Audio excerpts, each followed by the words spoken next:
suis arrivé à la Mézières en 1980 et je me suis toujours intéressé à l'histoire locale.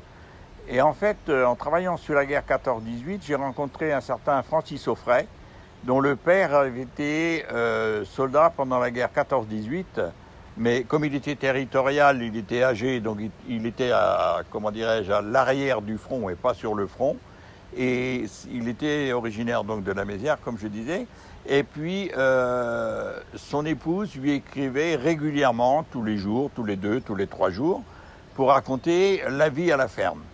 Et donc, le monsieur Francis Auffray avait conservé dans un tiroir chez lui, à Montgerval, 112 lettres écrites par Anne-Marie Guigon, sa mère, à son père sur l'arrière du front. Et il a eu l'intelligence de rapatrier l'ensemble de ces lettres chez lui après la guerre. Et c'est ainsi que dans les années 80-90, j'ai retrouvé ces 112 lettres, c'est M. Francis Auffray qui me les a confiées.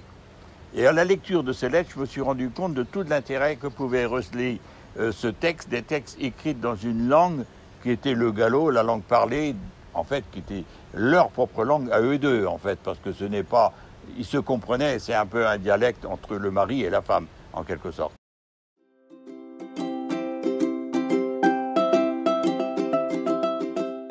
Ben, relativement peu, aussi bizarrement que ça puisse paraître.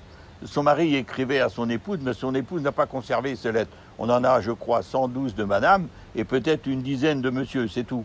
Mais en fait, c'est pas tout l'intérêt, c'était surtout l'intérêt de la vie à la ferme. C'est là que résidait tout l'intérêt de ce petit trésor de 112 lettres, en fait, écrites d'une façon très agréable, dans un langage très audible pour des gens de la campagne qui vivaient dans une petite ferme d'une dizaine d'hectares. Alors en plus, elle avait 2 enfants en bas âge, qui avaient 2-3 ans, et puis une domestique, c'est tout, pour mener la ferme, c'est tout, hein.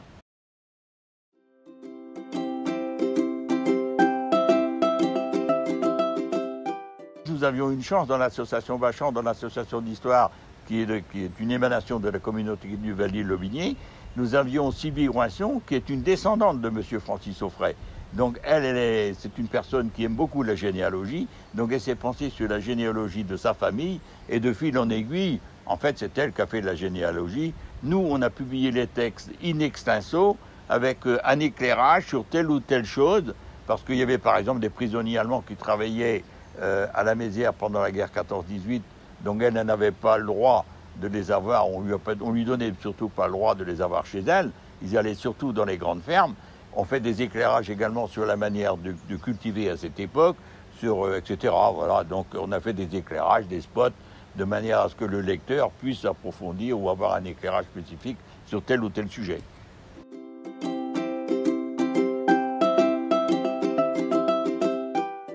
La petite fille qui a vu ces lettres était évidemment très émue parce que ça concernait sa famille, mais aussi très intéressée parce que là on s'est rendu compte du trésor que nous avions trouvé.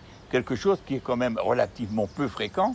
Et je dois avouer que lorsque l'ouvrage est sorti, il y a beaucoup d'historiens qui se sont penchés de Bretagne, mais pas que, de Bretagne, aussi de France, qui nous ont sollicité pour avoir cet ouvrage, qui est une matière, autant pour l'étude du gallo, parce que c'est quand même ça date quand même de 1914 ou 1915, que de l'intérêt ethnographique de l'ouvrage, en fait, en soi.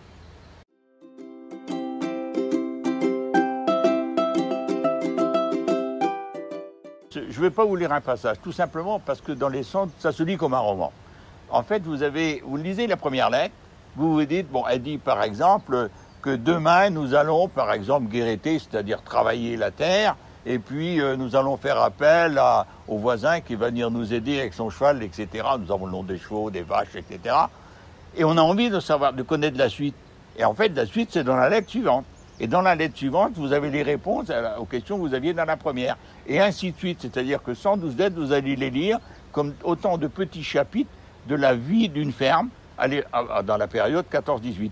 Et ça, il faut reconnaître que c'est exceptionnel. On a très très peu d'exemples où on a sur 2 ans, 3 ans, de 1915 à 1917, sur 2 ans et demi, une vie comme ça au jour le jour d'une ferme, avec le moindre détail, le nom des vaches, le nom du cheval, le nom de la domestique, des voisins, enfin bref, ça se lit et c'est vraiment très intéressant.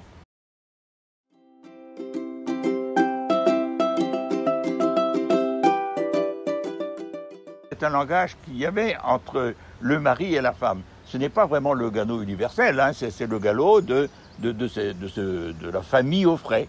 Et dans la famille Auffray, ils employaient, comme j'ai employé le mot guérété, vous avez énormément gallo.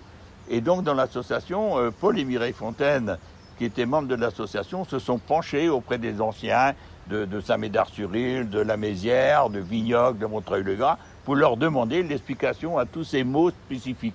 Et on a fait un petit opuscule à côté, une initiation au gallo, des mots contenus dans les lettres. Donc ça complète, vous avez un petit ouvrage qui vient compléter et expliquer le verbage de la famille.